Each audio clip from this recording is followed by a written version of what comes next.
Oh, I see, Kazran said, lowering his monocular. The green stripe on the horizon was clearly visible even without it. That was what they wanted, you say? They were taken by chaos, Story said. The foul ones rammed their little model soldiers together and had a grand time.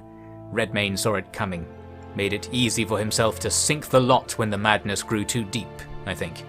Ah, well, there's not much point in us preparing all this fight, then. I imagine we'll be taken next. They must be probing our minds right now. We've some hope, I wager. We've the cultists buried away, and we've got Uldor. Yeah, sort of. He's not dead, is he? Rather, he's so dead that he's swung back around the other side, so to speak. Bringing that magic with him. Feels okay here, I think.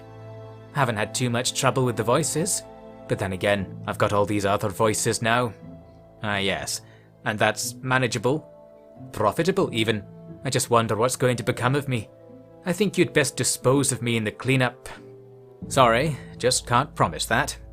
Aye, you're too kind. And look where it's got me. Story gestured to the scabbed sky, half dark at midday. It's strange being home during this. We all stood here all the time, surrounded by the beasts and dark magic and such. Used to imagine the whole world being out there. Now they say it's all dead. From here, seems the same as before.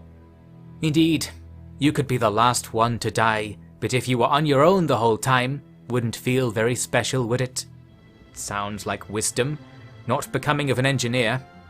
You underestimate us. I've had right and wrong on my mind. Might have made a few mistakes, though I doubt it would have changed the course of things much given our current state of affairs. Happy enough looking back on it though. I know I was doing what I thought was best. So were all those fallen Umgi, so were all those Jar, and we invited the rat into our midst. If we'd lain down the warp fire, Eye of the Panther might persist. That could be very much the fault of you and I. I know, don't spoil this. A squad of scouts came rushing up to the Vulture Mountain gates. Their hurry and their missing equipment communicated their message in advance. Chaos comes. We'll be relying on you, Kazran, Story said, nodding to the engineer. A horn echoed in the valley, pursued by a roaring cheer. We're all relying on Uldor, I think, Kazran said. Uldor opened his eyes. All was dark, yet he immediately knew where he was, the first mountain. He was standing upright, his body invisible in the black. Then a dim lantern flickered to life in front of him. Its orange light revealed 3 dwarves, their armor rounded and scrawled with runes. They were tall for dwarfs and cast no shadows. 2 wore luxuriant beards, the third a cascade of entwining braids. Uldor recognized them quickly. On the left was Valea, ancestor goddess and protector of the holds. On the right was Grimnir the Fearless, ancestor god of warriors. In the middle was Grungi, the ancestor god of the smiths. It was said that all dwarves were descended from one of these primordial beings of the mountain. Every dwarf knew their patron. We might call them Grimnir, ancestor of Story Trueye, Valea, ancestor of Kazran Crumpson, and Grungi, ancestor of a certain Uldor Greybeard. There's not much left, eh? Grungi's echoing voice said. I was taken by corruption. I'm sorry, ancestors, Uldor mumbled, finding his own voice unfamiliar. No shame in that. We've all been taken, Valea said with a smile. And you've dealt your share of blows, no doubt to be had there, Grimnir nodded. Am I dead? Uldor asked. As dead as us. So no, not dead as dust, eh? Grungi quipped. What happened to the Carricks? It is yet to pass, Valea said. Although time runs quick outside the mountain. Aye, they're fighting now. The Scourge is giving Eye of the Panther a difficult time, Grimnir said. Ah, that's some real action though. No regard for the future left, just the fight. I'm a little proud, even if... Ah, that's what they're planning. Oh well, not how I would have ended it. I suppose the pull of the Chaos Gods feels a little different to them. It takes control of you. It took control of me, brought me here, Uldor said. And brought them here too, Grungi grumbled. He gestured over his shoulder.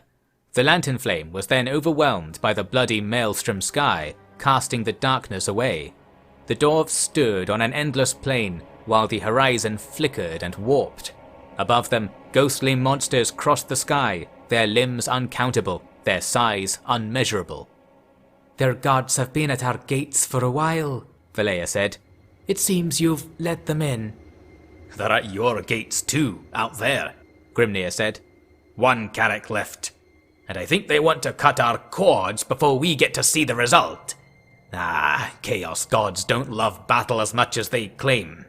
"You know nothing of the Chaos gods," Uldor said, his voice deep and booming. Looking down, he realized he was suddenly taller than the ancestors and was clad in hot purple armor. "Our rise washes the old world away, and with us, the playground of the rightful rulers of this realm can be made. Kneel and live to bear the pain of our whims, or die and have your soul ensnared between worlds, trapped in our domain. To us there is little difference. We shall use you as we see fit, and you shall never know your will again." "They'll do the same to you, Archaon. Remember that," Grungi said, taking a step closer. Archaon slashed a hand ahead of him. A beam of bright red light cut Grungi in two, yet some essence remained upright as his body fell, a cloud of black and white. This cloud lunged forward and disappeared into Archaon. Archaon stumbled and roared. Taken by anger, he slashed out at Valea and Grimnir. They didn't react, their bodies falling to the ground without a sound. Again, a field of energy seemed to appear, then shoot at Archaon, this time knocking him over. "It's too late! It's too late!" Archaon said. His voice was now that of Uldor. "Oh, maybe not then," he added. In the distance, some white lights were twinkling, travelling from the ground towards the sky and disappearing. Likewise, the sky seemed to be descending, and the ghosts clogging it became more and more material. Their forms took shape, ugly and morphing incessantly. Gods of the Chaos realm loomed down upon a suit of armor in the middle of the endless plain between realities. The armor seemed to crack, and out of it struggled a dwarf with a long grey beard. There was little space left, with the heavens falling and the ground pulsing upwards like great hands were trying to press their way through it. In places, crevasses broke open and shining blue tendrils shot through, forming the shape of a skeletal hand. They flattened as if to catch the falling sky. As all was about to collide together, Uldor opened his eyes again. Archaon didn't understand why he was looking at the sky. Then he realized he was lying on his back. A pair of champions pulled him up. "A message from the gods?" one asked. "Yes, he is in there," Archaon said, pointing towards Vulture Mountain Carrack looming above the army. A sword materialized in his hand. "Finish this." The champions passed on his order, and soon the whole camp was a din of howls, horns, and hollers. The advance on the mountain began. Archaon knew that just getting inside would be difficult. One trick up his sleeve was his detachment of Jar traitors, familiar with rune magic and the finer arts of blowing open a hole in a wall. Just before he sent them forwards, he stopped himself and changed his orders. Instead, a wave of starving cultists was deployed to the front, and tasked with simply walking to the Grand Carrack vault doors and back. The doors were flanked by shooting towers, although they appeared to be empty. The cultists hardly cared. To serve the Chaos gods was their life, and indeed any command with promise of reward was followed blindly. The line shuffled forwards, more zombie than Umgi. Then, as Archaon predicted, the first of them were torn apart by bursts from the ground. Here was the first line of Vulture Mountain's defense. The approach to the Carrack had been seeded with simple dark powder cartridges, upright just below the dirt. With the mortal domain now so densely populated with the spirits of the free dead, these cartridges exploded with the force of true bombs, scattering metal shards up through whoever trod on them. The dirt was stained red quickly, yet the mob shambled on. The ground roared like a thunderstorm and shook like an earthquake, expending the cultists before half the distance forward was covered. Archaon snorted for another wave to go. This group got close to the gates, only to stumble into a concealed canal that ran in front of it. It was deep enough that the fall alone was deadly, and far too wide to jump over. It curved around the mountain, seeming to rise into the stone hills themselves, disappearing behind high cliffs. Archaon had dealt with his share of moats in Bretonnia. He sent forward trolls and giants to lay bridges of wood and iron, quickly assembled from pieces of the camp. Once the cultists were done dying as they dispersed around the minefield, some more serious troops were sent forward, Beastman Minotaurs and Norsey warriors. The towers and gate defences remained silent as they began to cross the various bridges. There was, though, a kind of popping sound from the mountain above. At first, nothing seemed to happen. Then, from both ends of the canal, came a rush of bright white liquid, cooling to orange as it careened down to ground level and around bends. It was molten metal, and where its arrival did not sweep the bridges away, it burned or melted them down, consuming the crossing troops, boiling the insides of any nearby, and leaving a smoky moat too hot to even approach. Story was spying on this scene through a scope above the main gate. Many soldiers were with him, disappointed to not be looking themselves. "No sense waiting for that to cool down, is there?" Story was muttering. "Why not try something a little faster, a little more magical? Come on." Some Chaos troops tried to approach the molten moat, then backed away.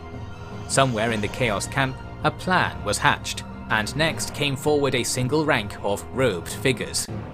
"This could be it," Story reported to his comrades. They rubbed their hands in anticipation. The Chaos mages waved wands and staves. As they did so, a neat bronze stand of blue crystals started shining beside Story. "It's coming. Ready at the pump," Story ordered. Two dwarves took hold of a Skaven static machine, thick cables running from it in both directions along the landing above the gates, then disappearing into narrow tunnels leading below. Outside, the mages whirled their implements, and the crystal's light brightened.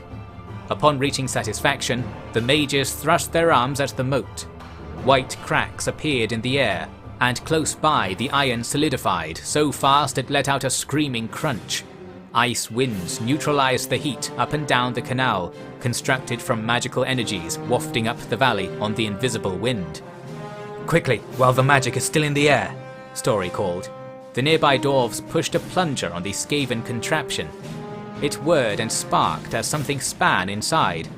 Then, a series of booms shook the entire mountain. Story hurriedly looked back through the scope. Soaring growths of dirt and sand were reaching out over the Chaos camp from either side of the valley. The scope couldn't see the real objective of the plan, though. "Can't tell. Need to go out anyway. Be ready for my return," Story announced. Grabbing a line on a pulley, he ran himself down to the gate below at speed. The gate inched open, allowing he and a few guards to head out to the smoky outdoors. They were looking to the sides, on the wings of the valley, where they could just about make out that something was moving behind the dust kicked up by their prepared blasting charges.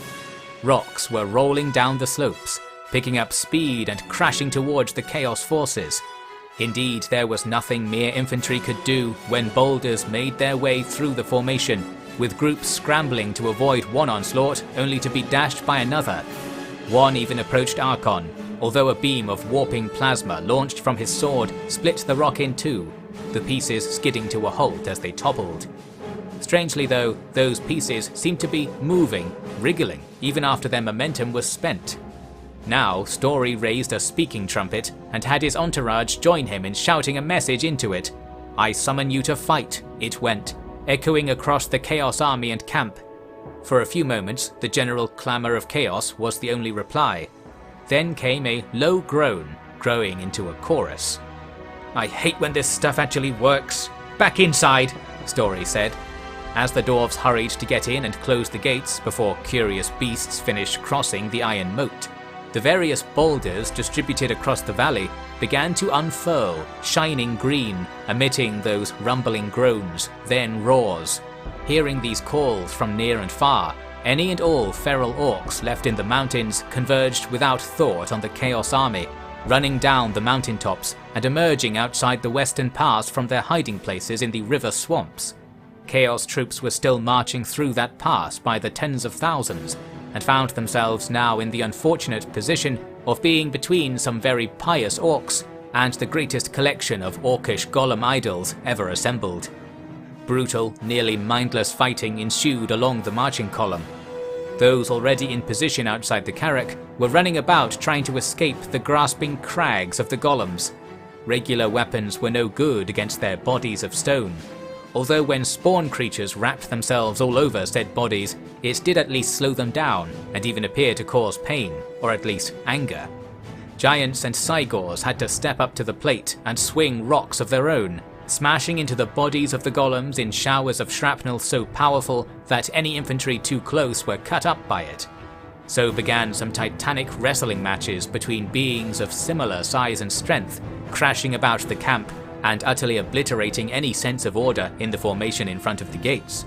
Some Chaos troops tried to ascend the valley sides to be away from these matches, only to find that these areas too had been either deviously seeded with hidden bullet bombs, or been ploughed into smooth passages that invited mountain orcs to sled down into the fray on their shields. In the very centre of the army, Archaon was trying to ignore all that was occurring, fuming with rage. He was pushing the Jar to get closer to the carrack, too proud to even acknowledge the schemes being enacted against him.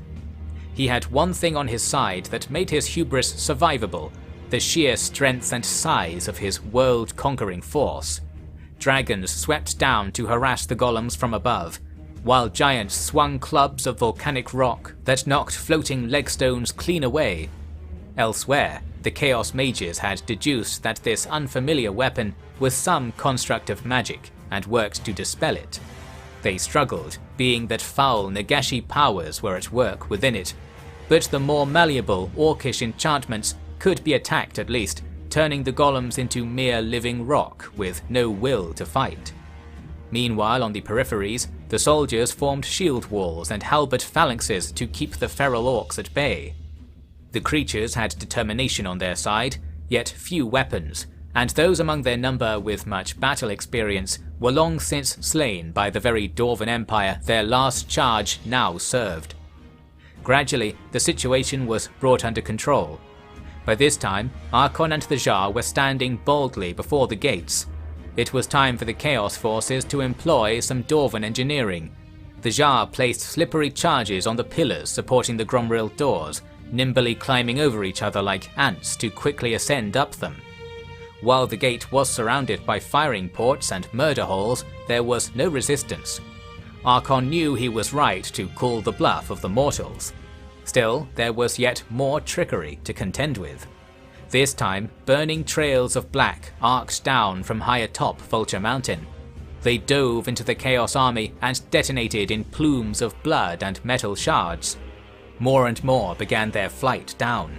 A rocket barrage was being released from concealed bunkers in the heights. The flyers went at once to deal with them. However, not all was as it seemed on the mountainside. Some of the little lumps of sand and stone were painted cloaks on the backs of Dwarven sharpshooters. They shuffled about and unleashed calculated blasts of their long rifles whenever the monsters got close to the smoggy bunkers. The flashing and booming up there got the attention of the main army, and some Norsey companies started hiking up to engage them. Just as hoped, for by the time they made the lengthy climb, those scouts would be long gone. Thus the rocket batteries were able to fire off all of their stock into the valley before bombardiers and scouts alike disappeared into the mountain's interior passages, sealing stone doors and becoming utterly unreachable. By the time all that was done though, the Jar were standing in a ring before the Carrack gate. As they chanted and danced, an aura of power arose, and flames started to flicker in thin air around them. Chaos troops were crowding close by, many eager to be the first inside, others realizing that the gateway was out of the line of fire of the falling rockets. Among them was Archaon himself, surrounded by his glimmering champions. He approached the Jar circle, then reached out his hand into it. When he clenched his fist, it grew much brighter, burning like a bonfire. The Jar began to call out in pain, but couldn't move away. Aldor Greybeard, I have arrived, Archaon taunted. Then the pillar charges burst into purple clouds of plasma, disintegrating the stone. The two mighty doors fell forwards after a dignified delay, ringing against the road, close to a circle of piled ash. A cheer that shook the valley went up, and the first steps of a grand charge were made. Then, from the darkness behind the door, came a withering gale of bullets that toppled the Chaos ranks like pins, and a flashing flight of several dozen rockets. The rockets curved all around, colliding with tightly packed troops, and dispatching whole companies with a beastly pop. The final few rockets released smoke bursts that obscured the gateway. The shooting halted. Archaon lowered his hand, and saw 1,000 troops lying dead beside him. With a mere thought, he had 2,000 more hurdling the corpses to advance, while he turned and walked away. Those charging made it to the fallen doors before another storm erupted out of the darkness. Just inside the gateway was a tall lobby with many ranks of walkways cornering upwards. These were lined with Gatling guns and rifles. Below, the main passage into the Carrack dipped down below all this, but at the crest of the slope was a wooden trellis of sorts, an array of shelves crafted to fit a rocket tube snugly. On the ladders behind it, dawi were quickly reloading this explosive wall. The weight of the gunfire meant that while the doors were covering no more than 10 meters of ground, the Chaos host lost thousands of soldiers crossing it. Just as the gate threshold was about to be passed, jets of white-hot fire were pumped from sockets in the ground, with pressure enough to push burning bodies backwards. This gave the charge some pause. However, stopping was impossible. With 50,000 troops behind them pushing into the choke point, those at the front were being moved forward by pulsing waves from behind. Thus, the army simply had to stake their numbers against the dawi supply of incendiary fuel, bullets, and the occasional shrieking rocket. Archaon, though, was not so taken by the passion of battle to ignore the disadvantage he was at. He summoned his mages to gather beside the still smoking iron canal. He beckoned them closer and closer to him. Then, with a single chop, he toppled the group like long grass. Immediately, he pointed to the iron and made an incantation. It slumped back into its burning liquid form, although it would not be allowed to rest. With a wheeling motion of his hands, Archaon bid the iron rise from the canal and into the air, and it could only obey. It was balled above the champion, then sent at speed to join the charge through the gates. It was too wide to pass through entirely, splashing at the ruined pillars and incinerating the nearby Chaos troops. The rest passed on inside though, where it soaked the defensive positions with a heavy splat. It burned the rack of rockets and melted through the cases to expose dark powder warheads. When those began to detonate, all hope of holding the gateway was extinguished. When the dust settled, Archaon pushed forward to inspect the damage. The galleries above the gate had collapsed, and the way forward was blocked. Still, there was no movement aside from the dripping of cooling metal. Archaon took another step, over the threshold and over those clogged incendiary sockets. All this, and at last a soldier of Chaos had set first foot in Vulture Mountain Carrack. Archaon ordered the rubble cleared, sure that he was getting close to his final reward. Below them, the bulk of the Golden Legion prepared to fight, and buy Master Engineer Crompson all the time they could. They didn't even know what he was doing. They had only assurances that all these schemes on the surface were but trifling distractions. The battle for the fate of mortal life would now truly begin.